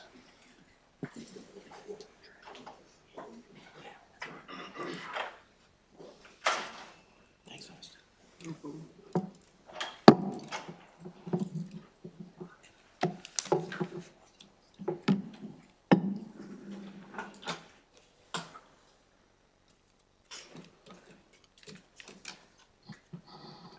And then just hit this. All right. So sorry, on our screen, Austin, it still looks like the CASA presentation. And I know Aaron does not want to be presenting the CASA deck. It's quite all right. I learn something new all the time, I really do. It should just be the next screen. Just press next. There you go. And then can you do control L again? There you go. Okay, thank you, Trish. Thank you, Austin. Good afternoon, Mr. Chairman, Madam Vice Chair, members of the committee. Aaron Greenfield on behalf of the Maryland Multi-Housing Association. I'm joined by, to my left, with my colleague, Brian Andrew from AOBA. And so we are really appreciative of the opportunity to come before you and give our 2 cents on the state of rental housing in Maryland currently. So some of the data I'm going to provide you is based on CoStar data, which is sort of the preeminent real estate information and analytics company. This is statewide data and is a department community focus. So it's not really covering scattered sites. Just some market overview. Vacancy rates is a little bit higher than the 5-year average at 7.3%. 5-year average is 5.7%, indicating a relative increase in available rental units. This actually aligns, I think, with Secretary Day's testimony, which is good to hear. The average rent is listed on the screen at $1,743 per unit, with variations based on unit size as listed below. In terms of supply and demand, in terms of where we are with inventory, we have about 566,473 units. Again, this exceeds the 5-year average at 537, 520. Again, aligning, I think, with Secretary Day's testimony. And the next bullet point in terms of the new unit deliveries at 12,300, which is again above the average. And then we see that at least in the out years, units under construction have dipped a little bit at 9,074 units, lower than the 5-year average of 12,808 units. I want to talk a little bit about sales trends, and Brian will also speak about this shortly, but sales trends are an important metric in the industry, and the sale price per unit for an apartment unit would be $161,834, which is below the 5-year average of a little over $194,000. We've seen sales volume dip pretty precipitously in our recent history, 1.89 billion over the past year, much lower than the 5-year average of 4.47 billion. We think that is in large part speculating, but rent control in Prince George's and Montgomery counties have played a significant role in sales transactions, which impacts revenue tax as well as property taxes and a whole other list of things, including infrastructure and you name it. The cap rate has also increased, which is a metric that we use to look at the potential return on investment. That cap rate has increased, suggesting that there's a greater risk in investing in our market. Although there's a greater return, there's a greater risk at investing in our market, just slightly a couple points above. I want to just go over some key observations on the data I just mentioned. The vacancy rates are rising. The increase in the vacancy rate suggests a slight oversupply relative to demand. We've seen increased deliveries, like I mentioned, in units, and it's contributing to higher vacancy. And actually, again, consistent with prior testimony, has moderated rental growth. Rents do remain high, but the increase in inventory may help stabilize those prices in the long term, again, as you heard earlier from Secretary Day. But there is declining sales activity, and the lower sales prices and volumes reflect shifting investor sentiment, likely influenced by broader economic conditions, which you heard about, and regulatory factors like rent control. Before I turn it over to Brian, want to mention the Wall Street Journal article of December 23rd, 2024. A couple key takeaways in that article is that Montgomery and Prince George's County enacted these rent control ordinances, and they are among the strictest in the country with vacancy control. And then we've seen a significant multifamily transaction volume decrease in both counties. And there's no question, this is a quote, that rent restrictions have had a chilling effect. For now, the biggest beneficiary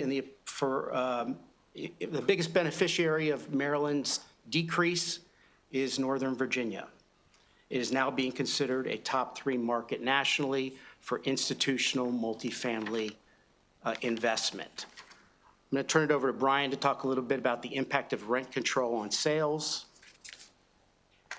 All right. Thank you for that, Aaron. So as you heard from Aaron a moment ago, deliveries are up. You also heard from MACO and MML that building permits in the state, at least through 2022, were up. But it's not all the same everywhere. And that was before, at least 2022, was before Montgomery and Prince George's County enacted rent control. I had another slide that showed the new starts in Montgomery and Prince George's County relative to Northern Virginia and DC in 2023, but I took it out because I couldn't quite get updated 2024 numbers. As soon as we have those 2024 numbers, I'll share them with the committee, likely sometime next month. But I think what you'll see is that new starts, new building permits for new construction, at least in Montgomery and Prince George's County in 2023 and 2024 are down. And at the same time, elsewhere in the DMV, they're either steady or going up, particularly in Northern Virginia, as you just heard. So again, can't talk about the state of rental housing without talking about rent control. Aaron covered this a moment ago.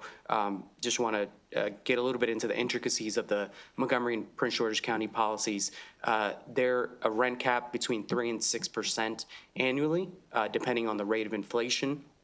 They have some allowances for things like fair return and capital improvement, but as Aaron noted, with vacancy control, that's where you can't return to market after a tenant vacates, and you control how much rent can increase between tenants. It's among the strictest in the country. And so both include vacancy, both Prince George's and Montgomery County include vacancy control. So what impact is that having on sales? So here you can see some multifamily sales transaction data going back to 2019. You could see it was pretty stable even during the the outset of the COVID pandemic, in 2020 and 2021. Of course, the interest rate environment was very different than what it is today. So that's accounts for some of the drop off. But you can see, particularly in Prince George's County, which is the red bar graph, that there is a steep drop off. 2023, there were only 3 multifamily transactions. And I believe, I know MBIA is not here at the table today, but I've heard in a previous presentation that they've done using very similar data. They estimate that cost Prince George's County about $40 million in transfer and recordation taxes alone. That drop off from 2022 to 2023. As you can see, it wasn't much better in Prince George's in 2024. There were only 5 multifamily transactions. Montgomery's fared a little bit better between 12 and 14 between those 2 years. One point I will make, though, about Montgomery County is that at least 5 of the 14 sales that occurred in 2023 and a handful of the ones that occurred in 2024 were part of a broader portfolio. In other words, a property housing provider was offloading properties all over the country, and this was bought up as part of that. So it could be that if those had been sold as standalone properties, they may not have garnered as much interest. So I'll just leave that there. Next slide. So now I want to talk a little bit about the cost of vacancy control. And I know these numbers may be a little bit hard to read. Happy to send this to you all around afterwards in a little bit more legible format. But this is an analysis that was done by an affordable housing provider in Montgomery County. And it basically looks at what is vacancy control going to cost them over a 5 and 10 year period. This is for one unit in their portfolio. And VRG stands for Voluntary Rent Guidelines. They're published by the county annually, and they essentially track with inflation. The county says you should only raise rents about the rate of inflation each year. And so this housing provider has followed that because they're an affordable housing provider. And historically, they decided to recoup some of those costs of providing that housing when the unit turns over on average for their property at year 5. For some of our AOBA members with older properties, the average turnover is closer to 10 years or more. Tenants like to stay in those units quite a bit longer. So the numbers might change a little bit, but the point here is vacancy control has a very real cost when you can't return to market, when you can't reset rents, essentially. And so for this one unit, over a 5 year period, you're talking about maybe $5,000. Over a 20-year period, you're talking about $100,000. But again, that's for one unit in one property in a portfolio. When extrapolated across, hundreds or thousands of units, you're talking about potentially millions of dollars in costs that you're not able to recover or offset.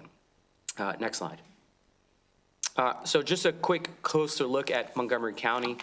It's not just the number of sales that are being impacted, but the actual sales prices as well. And these are only a couple examples, but I think that they're very poignant examples because they're in Bethesda. They're in a very attractive market.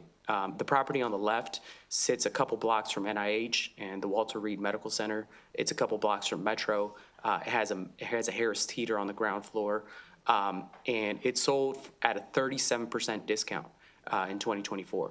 That's a steep drop off from what its pre-pandemic high was, and it sold between 2 AOBA members. So we asked the purchasing AOBA member, what do you attribute that discount to? Why the big discount? And they said it's partly related to the regulatory environment in Montgomery County. No one wants to invest in Montgomery County. If you think about it like buying a home, there's some areas that are more desirable than others. And right now, Montgomery County is just a little bit less desirable than Northern Virginia. And so that's part of the drop off. The Carr property, to note there, it was developed for $220 million. It sold for $220 million. Essentially no profit. It's assessed at $299 million, so it never reached its assessed value. So eventually, once it gets reassessed, that assessed value is going to come down, which, as Aaron noted, lowers the amount of property tax revenue that the state and county is getting. Not to mention the fact that with both these properties trading below their perceived value or assessed value, that's less in transfer and recordation taxes that the state and county would otherwise be getting. So there was there's been some discussion about the Renters' Rights and Stabilization Act of 2024, which this committee passed last session and the General Assembly passed as well. So just a quick rundown, a reminder of what the bill does. It does establish this Office of Tenant and Landlord Affairs within DHCD. It requires a tenant bill of rights, which we are waiting on, and as the Secretary mentioned, and is to be included in every lease. It extends the time between judgment for possession and execution of the warrant of restitution. It introduces a tenant's right of first refusal. It expands the eviction data collected and reported by the judiciary. And then sort of the last two bullet points are ones I want to talk about after mentioning them. One is that it does increase the filing fee surcharge by 435% and prohibits passing these costs onto the tenant in a failure to pay rent action. It does eliminate the ability to qualify an applicant by assessing a 2-month security deposit, which was the law before passage of the bill, which the 2-month security deposit was used if an applicant failed to meet income and credit screenings. Our members would then look and consider using the 2-month security deposit. So I think, as Mr. Shaw said, it's probably too early to talk too much about the implications of that act. The law was effective October 1st, just a few months ago. But we do know, based on our conversations with our members, that some members are continuing to file each month. They want to ensure that they have their, that they are on top of it, and they are concerned that most courts, if not all, do not allow for future rent to be collected in a failure to pay rent, so they want to have that placeholder. However, we do know that some MMHA members are not filing each month, which was the bill's intended purpose. The counter to that is you're likely to see an increase in evictions because it's harder to redeem that property if you file, if a resident has to redeem 3 months of rent versus 1 month of rent. And so we will see how those numbers shape out in the coming months as the judiciary reports its data. I also want to touch on the elimination of the 2-month security deposit. This was an issue that we brought up to this committee and to the Senate, that elimination of the 2-month security deposit will end up resulting in qualifying less residents, less applicants. And so what we've done internally is we've surveyed our members on a monthly basis, and here's what we found. Our recent survey surveyed about 18,769 units with an average vacancy of 6%. Number of vacant available units were 1,126. The number of denials overall were 395. The number of denials that would have been approved if the 2-month deposit was still in place was 176. So the percentage of the total denials, just based on the 2-month security deposit elimination, was 44.56%. So less people are qualifying for housing because elimination of the 2-month security deposit. That's our initial data, and we will continue to survey that, and would be happy to share that information with the committee going forward. And lastly, I want to touch on BEPS, which I'd like to characterize as an extinction level event for affordable housing. So last year, you all will remember that we presented a couple case studies that we, AOBA, did with some of our member properties on the estimated impact of BEPS. And at the time, there was some discussion that the marginal cost of complying with BEPS was 30%. Marginal costs being the difference between business as usual and the cost of complying with the regulations. In other words, you're gonna have to replace that furnace anyway, so what if you have to replace it with rather a furnace, instead of a furnace, a heat pump? And there was a number thrown out there that it would only cost about 30% more to do so. So we went back and asked our consultant, which was the same consultant that Montgomery County hired to do its technical analysis, to do a marginal cost analysis. And basically what we found is that the cost of complying with BEPS is actually 300% to 400% higher than business as usual. And really, that's because you can see here in the chart, BAU is that middle column in the black square. A lot of the measures that fall under, or a lot of the things that you need to do to comply with BEPS are not things that you would otherwise do, right? Because they have terrible payback.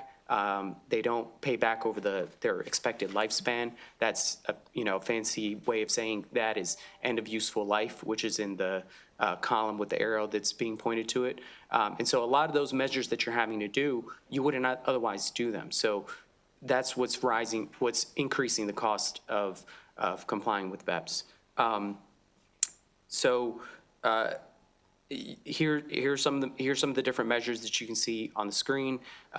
Business as usual, it's around $11 a square foot. When you factor in all of the things that you need to do, it equals out to $40-some per square foot. And these don't include things like heavy up costs, financing costs, and loss of tenant income due to tenant displacement. Next slide. And lastly, I want to touch on a little bit about alternative compliance fees, in part because this committee will also be seeing a bill this session from MDE authorizing for additional alternative compliance fees for not meeting site EUI targets. So there's two components to the alternative compliance fees. There's a site EUI component, and then there's the net direct emissions component, which is currently in effect. They essentially want to be able to charge alternative compliance fees for both. And so we took a look at, well, how much would it cost in fees if you do nothing and energy use remains constant? And what would that translate to in terms of annual rent increases for a property owner? Because you have to recover those costs somehow. And then what if you did some of the energy efficiency measures and you got back some of the utility savings, assuming that the building is master metered? We assume that it's master metered for simplicity, but we know that a lot of buildings are individually metered. So a lot of those utility savings aren't, the property owner isn't actually recouping those benefits. So, these increases could potentially be higher in those individually metered units. And basically, the two sets of bar graphs that I want to most point your attention to are the one on the far right, the 2040 combined fees. And you see there essentially that if you do nothing, you'd have to pay so many fees that in order to offset those fees, you'd have to increase rent by about 6% each year to keep up with the cost of those fees. If you did the energy efficiency measures, that brings you down to around 3%, but that's still pretty high, and that's annually. Just to put it a little bit more in perspective, even in the comparatively lower alternative compliance payment environment during the first interim standard of 2030, a little over 20 multifamily buildings would need to increase rent by more than 3% annually to cover the cost of meeting the first interim standard. From 2035 to 2039, about 9% of properties need to increase rent by more than 6% annually to cover the impact of the standards, and another 18% of buildings would need to increase rent by at least 3% annually to cover the impact of the standards. And these are increases that would need to happen just to comply with BEPS. This is regardless of all, what happens on all their other operating expenses. There's also a little bit of uncertainty as to how this interacts with Montgomery and Prince George's County's rent control laws and those rent caps. So again, as I mentioned a moment ago, there's a 6% rent cap. They allow for cost recovery for legislative mandates for capital improvements, but not necessarily for things like an alternative compliance fee. So if you have to raise rents by 6% just to cover these fees, that's or higher, you may not have a way of recovering all your costs as a housing provider. So with that, thank you for your time and look forward to your questions. Great, thank you. You have aroused the committee's interest. Delegate Ruth. Thank you, Mr. Chair. Good afternoon. I guess it's afternoon now. You talked a lot about what you call rent control, but I think I would call rent stabilization, but I guess that's tomato. But you talked about the impact on prices and sales.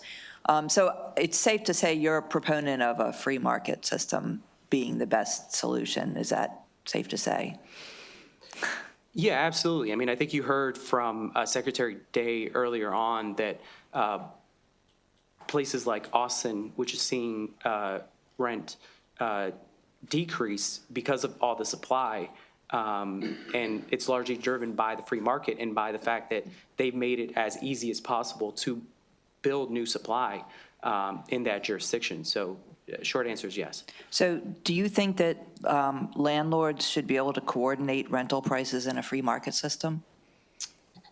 I do not. However, I think I know where this question is going, and it's a reference to RealPage, which I know this committee will likely be having a discussion about. And what I will say about that, just to, I guess, show my hand a little bit, is that one, we've asked for, and our understanding is that only about 15 to 30% of Maryland landlords are actually using algorithmic pricing software as a revenue management tool. So we do not believe that that is the main driver of the housing affordability crisis. I mean, it can't possibly be. And even in places like DC, DC's at the higher end of the market in terms of algorithmic pricing software penetration. They're somewhere in the 30%. So it's simply not the case that that is the reason that we have an affordability crisis. And moreover, Austin, I think, has some of the highest use of this software. And in a lot of places in Austin, the software is recommending that rents go down because there's so much supply. Certainly, it's a complex issue, but I can understand what you're saying. It's not a primary driver, but it could possibly be one factor. But thank you. Delegate Stewart. Thank you, Mr. Chair. Thank you all for coming. I enjoyed this presentation. And I actually share your concerns to some degree on both rent control and on BEPS. I think we need to be really mindful of the numbers around new starts and making sure that by trying to protect renters from excessive rental gouging, we're not having an impact in the supply of new housing coming on board. And I also think we need to be concerned about BEPS. However, that said, I am a little bit more wary of the numbers here on the impact of rent stabilization laws on sales. And the reason is because it looks like nationwide there was a 74% decline from 2022 to 2023 in sales. And it looks like the numbers that you guys have is Montgomery County, for example, had a 33% decline, which would be less than half of the decline that the whole nation saw on sales. So it seems like it's something that's being driven by interest rates, not by rent control. My question is, do you have data from other counties that you can maybe add to this chart that's on page, they're not numbered, but that's during your presentation? I mean, I don't know if you guys have fresh numbers from maybe some of the other counties so we could have a comparison, or maybe a statewide number. That would be really helpful for us. Yeah, I was hoping to get some, and part of it is that there was a short turnaround in putting a lot of this together, but I'll certainly follow up and get you some DC and Northern Virginia numbers. I think as the Wall Street Journal article points out, that over the same time period that we highlighted in the presentation, transactions in Northern Virginia have either been steady or climbing. I think that the stat in the WSJ article was that in Nova, sales are actually up 150%. So sure, while it's true that in Montgomery and Prince George's, or Montgomery at least, sales may be down less than the national average. When we're looking at, more locally and comparing to our neighbors across the river, we don't look as good. Yeah, and I take your point, and I think Northern Virginia is kicking our butt on a number of things. So that's a point very well taken. But I think just to have the context of, what does Frederick look like? What does Howard look like? What does some of the other, Virginia counties look like? And what's the nationwide average? I think would help put that number, because I think that 21 to 14 sounds bad for Montgomery County, but I think, based on either a state or a nationwide average, it probably is statistically insignificant. Now, I'll give you Prince George's. 23 to 3 seems, maybe that's more than the nationwide average, but I think it would be helpful for the committee to have that context. My second question is, why should we care that much about sales, right? I mean, I understand that these are big numbers, but give me, I guess to play devil's advocate to some degree, we're considering a lot of different outcomes, right? We're trying to create a lot of different outcomes in the rental market. We want prices to go down. We want renters to be stable. We want them to have predictable rent increases. Those are all things that here's the General Assembly, even though we haven't passed a rent stabilization law, I think everyone would generally agree is good. We want fewer price hikes. We want some of these prices overall in this marketplace to go down. Why should one of our policy outcomes that we're concerned about be how many times properties change hands between different property owners? Yeah, let me take that. So a lower transaction volume signals a decreased interest from developers and investors, and we become a flyover state. And what does that mean? That means you slow down the addition of new units online, which exacerbates the affordability problems we've been discussing, especially in areas with high demand for rental housing. Fewer transactions mean less investment in infrastructure and services that support those developments. I'd also mention, as I said in my presentation, these transactions generate significant transfer taxes, property taxes, and recording fees, which, without them, makes it very difficult for local and state governments to meet their budgets. Okay, so is it fair, would it be fair to say that it's sort of correlated with things that we should care about, but it's not directly something that we should care about? I think it's an important metric that you should keep in mind, for sure. I think it guides the industry, and I think it's an important metric for this body to keep in mind as well.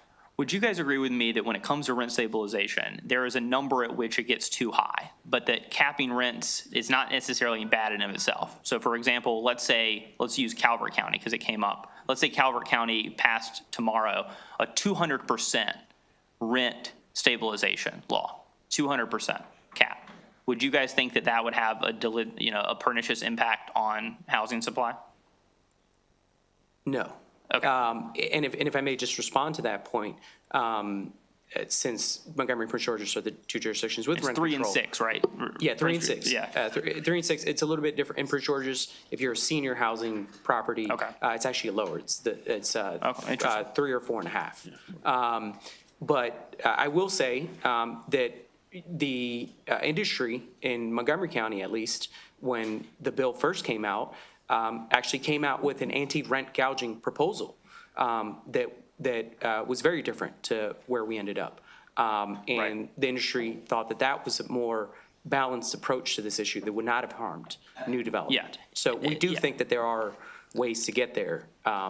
Yeah, that's where I was just trying to lead. I was trying to end on a nice kumbaya moment, which I think is not so much that there are some people that are for rent stabilization and some people against. I think it's more people understand that gouging is a problem and people want there to be limits to that, I think, across the board. And I think what we're trying to come up with, not necessarily as a state, but as counties experiment in a laboratories of democracy way, what I think we're interested in seeing is what's the right number. Is it 200? Probably not. Is it 2?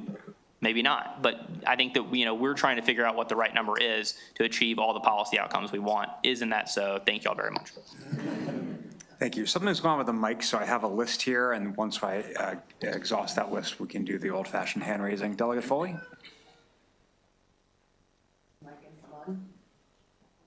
We'll see. Oh, there we go. Thank you. Thank you, Mr. Chair.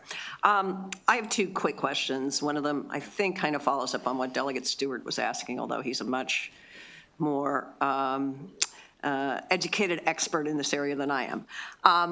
But my question is, you started off your presentation by saying that there was a slight oversupply in rental housing, and you also, you talked about that there's actually a surge in unit deliveries.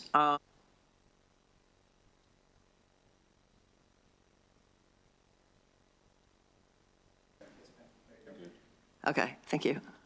So my question is, given that you didn't talk much about that, and, we heard a lot about rental, the rental sustainability and keeping rents down, rental control.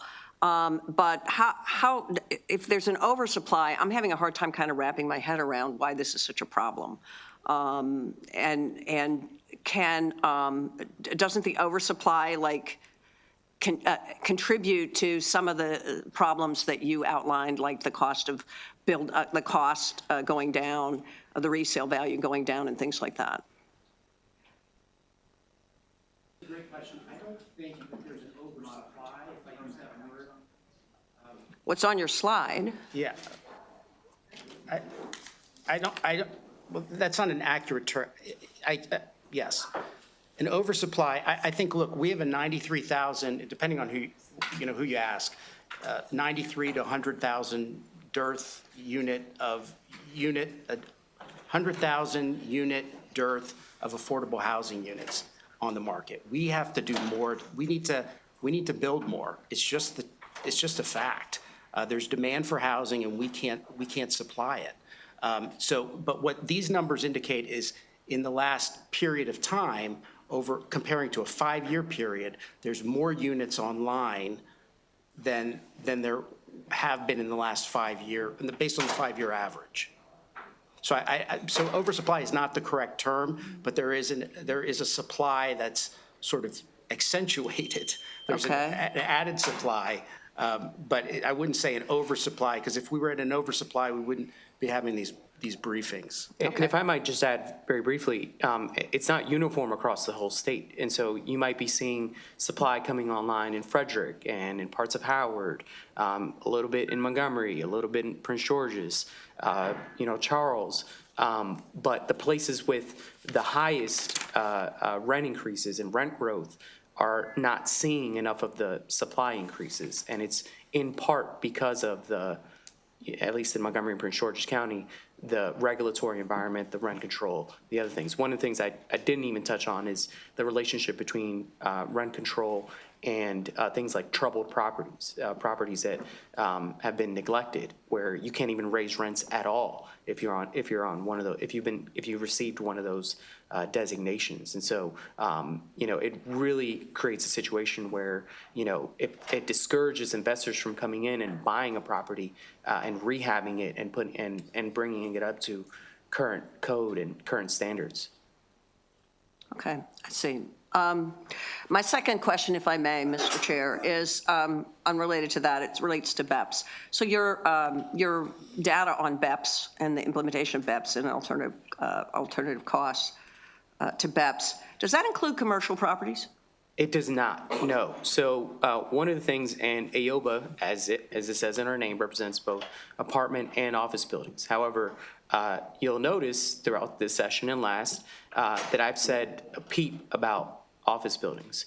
And while we have concerns about our office market's ability to hit the BEPS targets, particularly those office buildings that are struggling with high vacancy rates, office buildings in general are in a lot better shape in terms of where their current energy consumption is, where their current emissions are. At least in Montgomery and Prince George's County, a lot of those buildings are already all electric anyway.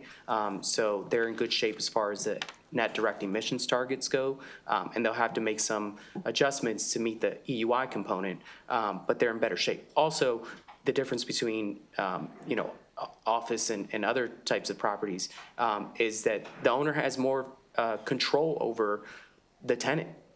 So if you have to make improvements to the building and the tenant, objects, oh, well, you have to do it to comply with the law. There's a lot more variables to complying with BEPS when you're dealing with the residential market. Okay, thank you. Vice Chair Boyce. Thank you, Mr. Chair. And thank you guys for being here and discussing and bringing us your perspective. Can you go back to the elimination of the 2 months of security deposit and how apparently this is causing less people to be housed? Sure. Help me understand what you're trying to.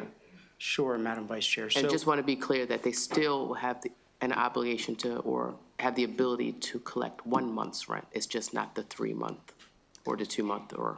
Right. So prior to passage of last year's bill, the law allowed for a housing provider to assess a 2-month security deposit to qualify that individual for housing. So it wasn't something that was used frequently, but for some applicants that had income and credit concerns, they would assess a 2nd-month security deposit and typically amortize that 2-month security deposit over the 12-month period. Sure. So that they wouldn't have to eat that all up front. Yeah. With the elimination of that, that is no longer a tool in our toolbox. So now we are unable, so now we're not able to assess a 2-month security deposit to give us some comfort that an applicant with challenges to his or her income or credit, can have that housing.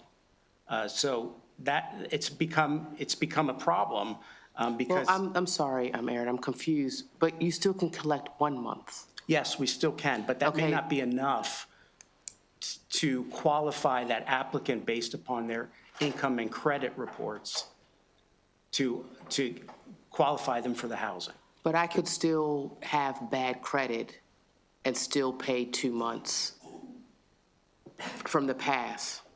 It's just that it's a risk for you. It's not necessarily about the risk for the person. I guess I'm just confused. If I have bad credit and your policy is that I'm going to collect 2 months' rent from you per the past law, then that's what I would come up with that I would do. But in the same circumstance, I could still have bad credit, still pay the 1 month. It's not that I can't make it. Is it just that your policy is that you don't feel like you have the ability to recover if there is a risk? Yes, it's a risk. It's exactly a risk. Yes. And is it the risk in both rent and or property damage? Because even with 2 months' rent, I mean, if I damage a property or I skip out, that money may not meet the requirement. So when you say you've screened people that otherwise, quote unquote, would have, but they were still able to pay. I guess I'm just confused about 2 months to 1 month, and I understand it's more of a risk for you, but for the person who can pay money up front, additionally, because that's usually the hardest part of getting housing, is that most people don't have the dispensable income, but they have the rent and therefore could pay rent every month. So it's just more about a risk for you and the business you're in, not necessarily about the person. Correct. It's a risk. It's a policy that they've had in place and they've complied with the law, and that tool is no longer there to qualify them for the housing. But I could still be qualified by paying 1 month. Depending on if your income and credit screenings, meet the requirements, the 30%. If I may, maybe I can make a somewhat imperfect analogy. It's like you're going to apply for a mortgage, and you only have about 3% to put down, but your credit score isn't quite good enough to qualify you for that amount of a mortgage, a 97% loan. So the bank basically comes back and tells you, no, you got to increase it to 5% to reduce our risk and give you the mortgage. It's kind of the same thing. No, it's not. In that case, you would maybe charge me for rent, and maybe it's a little bit extra in the rent to cover some additional costs, but I don't think that's the same thing, sir, respectfully. Thank you. Delegate Stein. Thank you, Mr. Chair. Brian and Aaron, thanks for your presentation. I want to focus on the BEPS data. I guess bottom line is I wanted to ask if you could provide the study that is the basis for this, because there's just some numbers in here I don't understand. For example, HVAC system upgrade, saying the measure, the cost per square foot is $17, whereas the business as usual, presumably for a fossil fueled power system, is $1. So I guess I just don't understand how a heat pump, which is not that much more expensive than a gas power system, would be $17 more expensive, 17 times more expensive. And similarly with the hot water system upgrade, a factor of 8. So if you could provide that study, we'd appreciate it. Yeah, happy to share the case studies with you. I thought we previously did, but happy to do so again with anyone who'd like to see the case studies that this data is based on. There's a lot of variables. Some of it includes things like electrical load and capacity when you're switching from one energy source to a different one. Whether you have to do things like heavy up, and that could be factored in. But there's a lot. So okay. I'll happily share that with you. Yeah, and as well as hopefully your study factored in, federal rebates may be going away, but state and utility rebates for this type of electrification will still be in existence. So hopefully it factored in those too. So we didn't look at a ton of rebates and besides like offsets in energy consumption. We didn't look at a lot of rebates because a lot of that is in flux. We just wanted to sort of provide the numbers as they are, recognizing that there are programs out there, and I think the committee heard from the administration last session that there was a little bit of uncertainty as to how they were going to fund a lot of these programs. I think a lot of that uncertainty still exists, and how we're going to get to, I think, like the $1 billion a year that's going to be required to meet all these climate goals. But even so, with the existing programs, I know there's been a big effort to create the Maryland Building Hub, which is a one-stop shop for all of this information, but it's not quite there yet. And so folks are having a hard time navigating exactly how to access those rebates, but. Okay, yeah, no, your that's point fine, is taken. regardless of rebates, just, the data on the marginal cost would be helpful, because this, again, strikes me as being really out of whack, the numbers. So, thank you. And Brian, earlier I thought you said it did not include heavy up or financing, but then in your response to Delegate Stein, you said, well, the reason it's so high is because of things like heavy up. So if we can get that straightened out, I think that'd be very helpful. I know you've sent us a lot of data, but, brand new session, so. Yep. Delegate Lewis. Thank you, Mr. Chair, Madam Vice Chair. Thank you, gentlemen, for your presentation. I'm a big fan of data and statistics, and I appreciate you sharing so much information in your PowerPoint. I want to go back to the slide on elimination of the 2-month security deposit. I thought the Vice Chair might have been traveling the same line of thought that I did, but I actually have a different question. And it has to do with data and that old saw about statistics, lies, down lies, and statistics. But it's important that I really understand this. So this may have come up last year in the deliberations on the Rent Stabilization Act, so forgive me for asking again. What I don't see in the slide is a denominator. I see that your survey included almost 19,000 owners and managers, but what I don't see is the total number of approvals, and I guess approvals that were offered. The number of denials is offered. There were 395 denials out of the 19,000 owners and managers, but I don't see how many approvals there were. That would be super helpful. And it would also be really helpful to understand the trends in denials. So before the passage of the Rent Stabilization Act, how many approvals and denials were offered based on the total number of units? And I'm assuming the number of surveyed owners and managers is, of the 19,000 units, is the total number of applicants as well. That may or may not be true. It's not clear. What else would be helpful to know? Yeah, what were the rates of denials in the years before this bill passed? I know it's only been a little while. The bill hasn't been in effect for a year yet. But to appreciate the full impact of this law, we would really need more than a few snapshot data points. If that data is available at your fingertips, great. If not, it would be helpful to have it. Yeah, I don't have it right now, but it's something I'm I can shocked. go back. I know. No, great questions, and it would be helpful for us to give you a better context for this, but happy to supply that to you. And to your point, I mean, the law was just effective October 1st, and we just started surveying our members. So this was sort of the first iteration of that survey, but we'll go back and refine it and get that information you've requested. That would be great, because it's in our interest as legislators who, make policy to see how those policies actually impact the market, the industry, as well as Marylanders. So that would be super helpful for us. Thank you. Thank you, Mr. Chair. Delegate Lehman, close us out. Thank you, Mr. Chair, and thank you for the presentation. I'd like to return briefly to this issue of oversupply. Mr. Greenfield, you definitely referenced oversupply with respect to vacancies. It's actually in your presentation as a a key observation. So and I wrote that down when you said it, and along with the question, which is that I have no doubt you know what you're talking about on oversupply, but there was no real explanation.